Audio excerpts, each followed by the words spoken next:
Hello, thank you for tuning in. This is the Diaspora panel, the voice of the diaspora. I have with me Mr.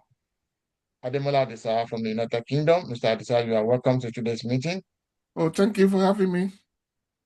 I have also Mr. Olalawal from Canada. Mr. Lawal, you are welcome. Thank you for having me, and good day to all our viewers. I have Mr. Olaiton Healers from United States. Thank you for coming to this meeting. Always a pleasure to be here. I want to say a big thank you to all our new subscribers. Thank you for subscribing. You are welcome to Diaspora family. Please, if you are one of our viewers and you've not yet subscribed, please click on that button now so that anytime we do the next new video, you'll be one of the first people to know about it. Please share this video if you like it. Share all our videos and please put a like if you like the videos. And please, if you have any thing to tell us, you can send your email to diaspora.panel@outlook.com. And please, we want to see your comments. We want to know what you think and what you feel, and want to know how you view our videos. Today, we want to talk about 8 things Nigeria can do to stop Fulani terror. 8 things Nigeria can do to stop Fulani terror. The ongoing terrorism in Nigeria has brought Nigeria into the news internationally very lately for the wrong reasons. In the last few weeks, this reign of terror perpetrated by Fulani militants or Fulani terrorists has exacerbated, and Nigeria needs to do something drastic to save the country. So I'm going to start with you, Laito. I'm going to start with you. And the first question I'm going to ask you, we learned that President Trump of America has advised Nigeria to scrap Sharia law as a first step to stop Christian killings and terrorism. So why has Nigerian government not acted on this? Should there be 2 laws for 2 different parts of the country? Lighton? Yeah, in looking at it, when we are a secular state, why should we introduce one religion, one particular religion? We have traditionalists, we have Christianity, we have Muslim, Islamic religion, Islamic religion. Why should we inculcate Islam only into the constitution of Nigeria? So, and in introducing this religion, they use it to repress, to oppress other people who are not, who are not inclined to that religion. So the problem now is where there is oppression, there will be uproar. There cannot be no justice, no peace. When when equal are treated unequally and unequal are treated equally, that is in display of justice. In the constitution that we are talking about, you introduce one secular religion, one particular religion that is domineering. Even though you met some guys in the Aborigine in that place, like take for example in the southern Kaduna, you went there, you introduced Islam to people, the indigenous Christian people there, and these people then you want them to convert, and you are killing them. Why should we have Christian? Why should we have that religion, such religion in our system? So it's wrong. We cannot just continue like that. If we want to introduce religion, let us everybody go peacefully. I saw people in Rome, in the church. Some people they pray in that church. So a Muslim pray in that church, Christian pray in that church. It is only in Nigeria they use it as weapon of revenge, weapon of oppression, weapon of separation, weapon of seclusion. Right? So it is wrong. Religion is meant to aggregate people meeting with God or your Almighty, talk to God, answer your prayer. It's not to be used as a means to be killing another fellow who is not of your religion, to be saying Allahu Akbar and before killing them. Thank you very much. All right. Okay. Thank you very much, Lighton. Demola. So we know that most of these militants and kidnappers and they run on motorcycles. You see a long stretch of motorcycles when they kidnap people, when they're going to attack communities. So, and we saw that in Lagos, they were using these motorcycles to commit crimes, pickpocketing and all that, to snatch bags, snatch phones. And Lagos, what they did then was that they banned motorcycles and crushed all the motorcycles. And since then, there have been no more of those crimes.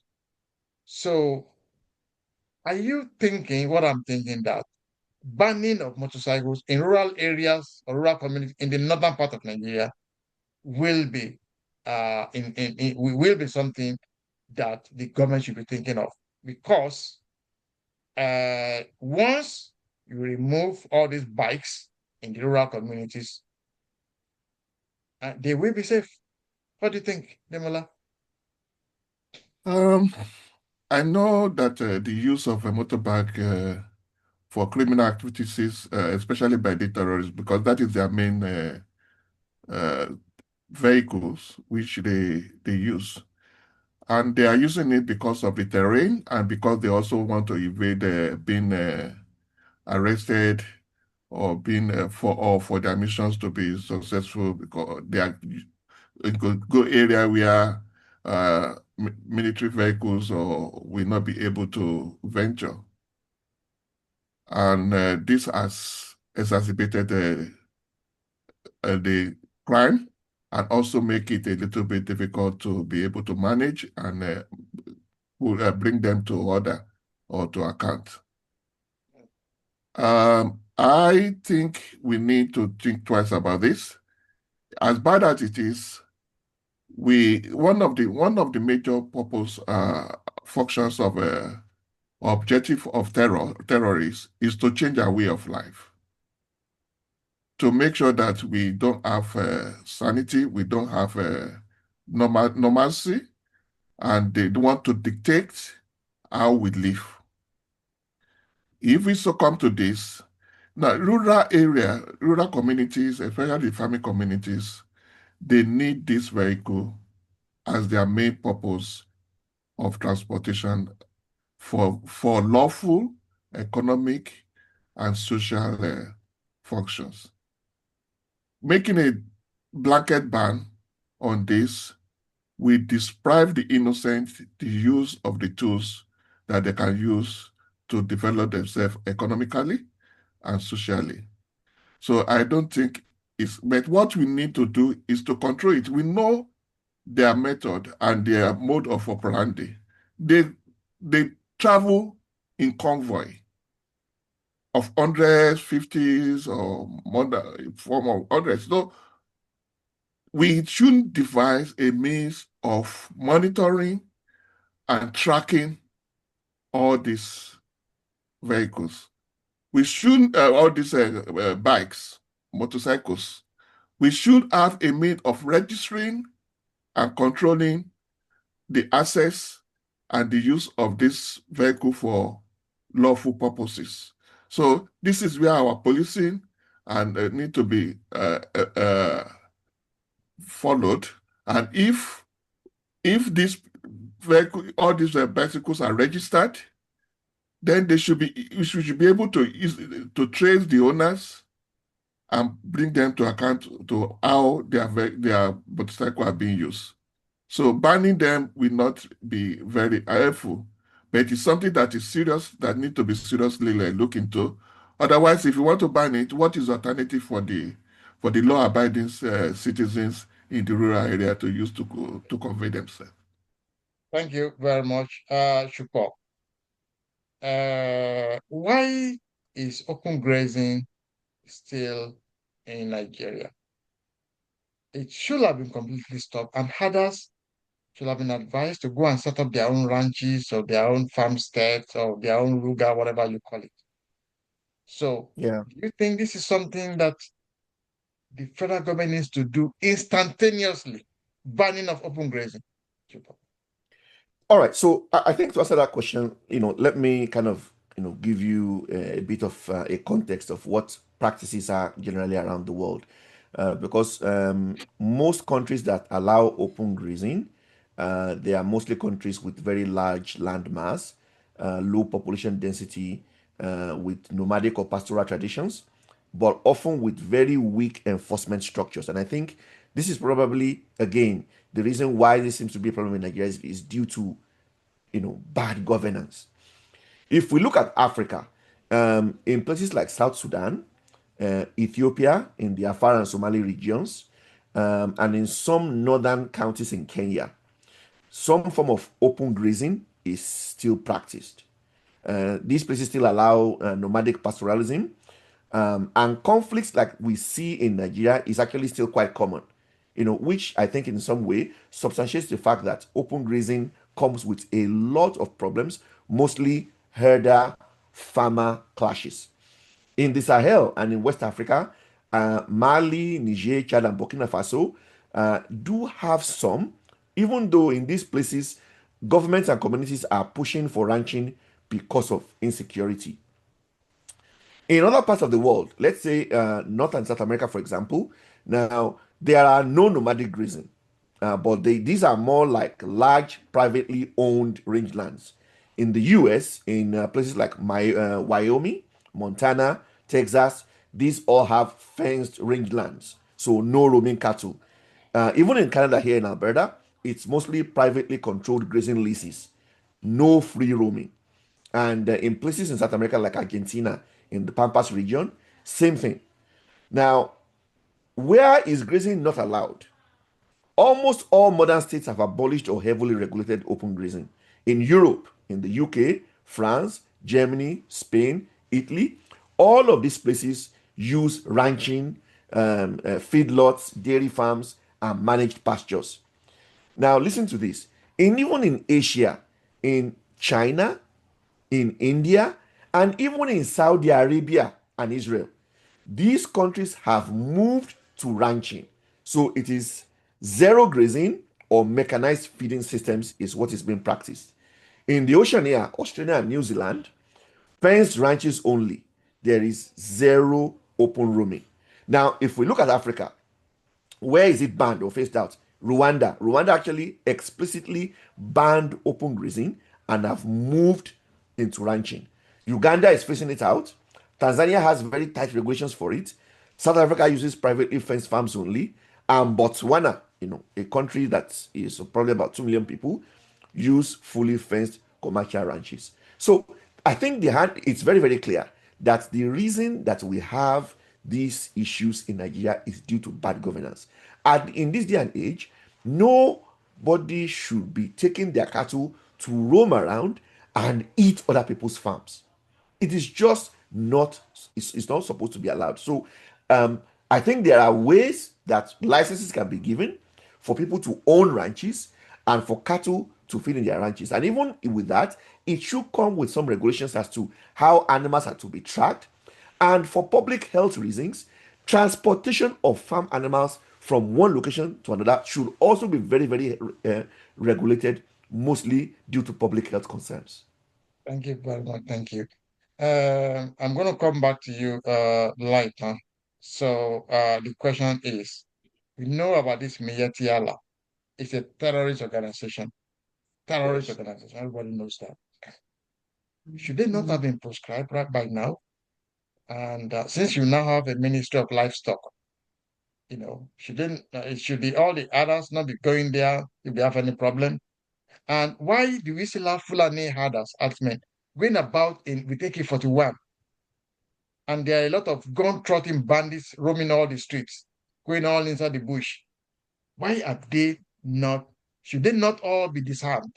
And the Miyeti, which is their mother organization, proscribed. What do you think? Yeah, my take is everybody, they brought, remember the Meyeti Allah, all these cattle ranching or stuff. I mean, cattle rearing people. They were brought, a lot of them were brought, right? Like this guy said, this man whose son was killed in Igbo, he said there are some Fulani who came, they don't hear anything, they kill people anyhow, they do whatever they like. So a lot of Fulanis, they were brought, they were imported, preparatory to 2015 election, right? So that they can cause mayhem. So all these people who they brought, they refuse to go back after the election won by General Buhari. So that has been the problem. And those people who brought them, they have intention. They have motive that they wanted them to serve. And the motive was they want to take over the whole country. So there is no way they can ban them. Right? It was exaggerated to the highest point while General Buhari was there. They were at a point in time, I remember 2017, right? January, people they were carrying their wretched looking cloth. Wretched looking people they said they should open the Nigerian border. All of them, they were coming to Nigeria. So I now saw them. What is this? Already they have problem in the northern part of the country. Why should they allow these people to be crossing over to Nigeria from Niger Republic, from Chad? Right? Why should they allow these people? Already we have population problem. The people there, they are not well fed, leading to insurgency. Right? They were using them to go and do all stuff. So all these people, they have intention. So they cannot ban them at the moment. And the intention is to making sure that they populate all the south, the six geopolitical zone. So I mean, they even said that they wanted to inaugurate radio. Basically, the federal government, while Buhari was there, which will be speaking only Fufu Day, if you can remember. So all these things, they have intention. So there is no way they can ban all these people. But my point is, what do they want for bringing all these people down? What is their intention? It is only when we know their intention that we can find possible solution to their problem, right? As a Nigeria, we need to live in harmony. We need to live in peace. You must be able to move from one place to another. You can leave Lagos and be saying, I'm going to Sokoto, I get there the following day. Thank you. Right? Thank you. Without fear of getting kidnapping. Thank you very much. All right, okay. Demola, we know that we have these vigilantes all over Nigeria, like Amotekun, in the southwest, and there's a lot of other, in different parts of the country, but they are not allowed to be harmed, while the kidnappers and the bandits have AK-47. So I am thinking it's time for us I know that in Nigeria, you can go to the police, and you can obtain a license to have a gun. So I think it's time for us to license all these vigilantes so that people will not be dying like chicken. Look at in Benue. The people are just running away because they've no form of defense. And also, I'm thinking that every organization in Nigeria, like churches, like schools, markets, hospitals, government buildings, business buildings, must have certain number of armed guards as a first line of defense. Just like if you look at the Eruku Church, what infuriated me most was that there was no line of defense. The bandits just entered without any form of resistance. That is very, very, very painful. So I'm thinking this is what should be done. First of all, is to make sure that all the vigilantes are fully armed, and to make sure that every organization, like churches, like schools, like markets, like hospitals, if you don't have security guards fully armed, you must not be allowed to open, especially in the northern part of Nigeria. What do you think, Debola? I think the most important thing is, especially for us to solve a problem, you need to know the cause and the root of a problem. Why are the herdsmen carrying gun now when they were not used to carry gun before? Why, when I was so young, well, I know we have all these cattle rearing and all these herdsmen, they come with staffs or what you call sanda. Mm. Or in those they days, have some of them have a dagger to go along with it to protect their animals against wild beasts or any other animals. And they were relating well with the community, the farmers. What has changed? Why has this changed? Let's look at the timeline. We don't have this problem when Obasanjo was in power. There was no herdsmen that were carrying AK-44, that were carrying guns. We started having this problem during the Yaradua Goodluck Jonathan, and especially after the death of Yaradua. Jonathan was a very weak leader. The Fulanis were stamping over him, and they are doing everything there. And also because they want to remove him, that is when they start arming the Fulanis and the Maeti Hala. Not only the herdsmen in Nigeria, but those they invited to come and overthrow Jonathan.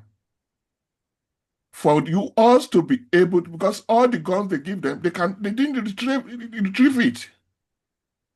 That is why the proliferation of all these guns and ammunition was so become rampant in Nigeria. And because of the agenda of the Fulani under Buhari, rather than curbing it, they even put it a multiplier level that's even beyond any progression. In the geometrical progression, they make it as a tool.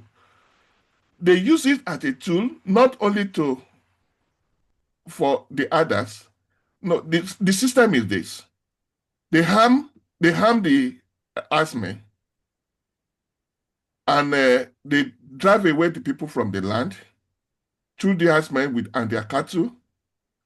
And then, mind you, most of these farming area also have minerals, gold, lithium, and all other solid minerals.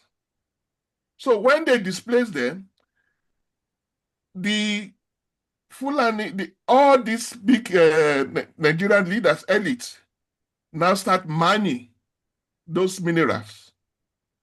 So it's criminal. It's a system. They give them gun, not just because they are protecting cattle, but they give them gun because they were displacing people from land which are enriched in minerals, and which they know that they cannot get these people out of it. So they force them out of it. We need to put sanity into that. We need to control the mining of solid minerals, which is one of the bedrock of all these criminal activities. We need also to ensure that the farmers are secure to protect us from, because if we cannot have food security, we don't have any security at all. Okay. So the farmers need to be protected, because the country, you can see the effect of food insecurity over the years until now, when it's been rectified. So it's a serious issue that the government need to tackle. There should be nobody other than Thank you. enforce and license laws enforcement that should be carrying arms and ammunition. Thank you. Let me come over to you, Shuko. One other thing that I think could benefit Nigeria is to go cashless. We know some of these kidnappers, for most of them, they always deal in cash. Everything is cash and carry. So if Nigeria can become a fully cashless economy, I think Nigeria now has the infrastructure. There's a lot of payment system. The internet is very good. The banks are good, So and there's a system whereby there's NIN, there's BV. So Nigeria is ready. So nobody can say that this is something that they can't do. And if at the end of the day, if some people like our Fulani brothers can come and say, "Oh yeah, they live in the rural area, blah blah blah," okay, remove all the paper notes and print and then make it into coins, like the 1,000 naira. Make a 1,000 naira coin so that if you want to spend cash, okay, go to the bank and collect 1,000 naira. If you want 100,000, collect 1,000 naira coin in a bag and be carrying it about. So I think that if you remove cash transactions, drastically, kidnapping will fade out, and most of the this banditry, which is all about money, so it's about economy, everything will fizzle out. What do you think, Shuko? Yeah, so I don't think that cash transactions can be completely eradicated.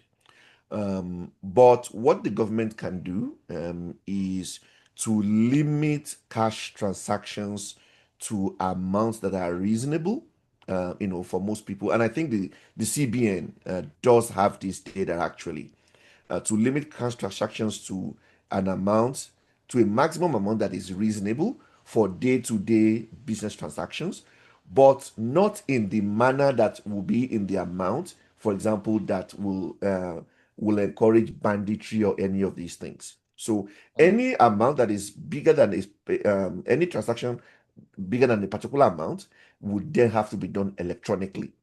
So, I don't know, maybe up to probably 500,000 or maybe a million. I know for the fact that the CBN has this data because this has actually come up in the past. So they can determine the amount that can be done, but exceeding that amount by cash, but exceeding that amount should be done electronically. And I think enforcing the laws as well.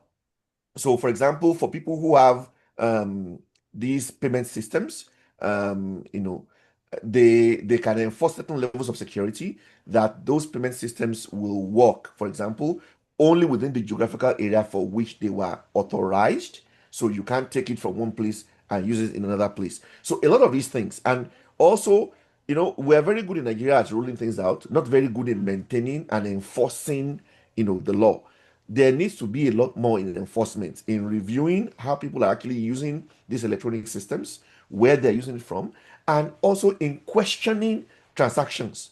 If certain transactions exceed a certain amount, those should be questioned. What is it for? To ensure that these are not proceeds of illegal activity, terrorism, or any of these activities. So we need to relook at this to ensure that we stifle the movement of these types of illegal transactions, and that will ultimately also discourage these types of activity. Thank you very much. So we come to the end of this conversation for today. I want to say a big thank you to Mr. Lola Wild from Canada. Thank you so much for coming. Thank you for having me. And Mr. Olaitondedigba from America. Thank you so much for coming. It's always my pleasure to be here. And Mr. Demola is from the United Kingdom. Thank you for coming. Oh, thank you so much for having me. Thank you, our viewers. My name is Devolaya. I'm the host. I'm based in Dublin. We'll see you again in the next video. God bless you and goodbye.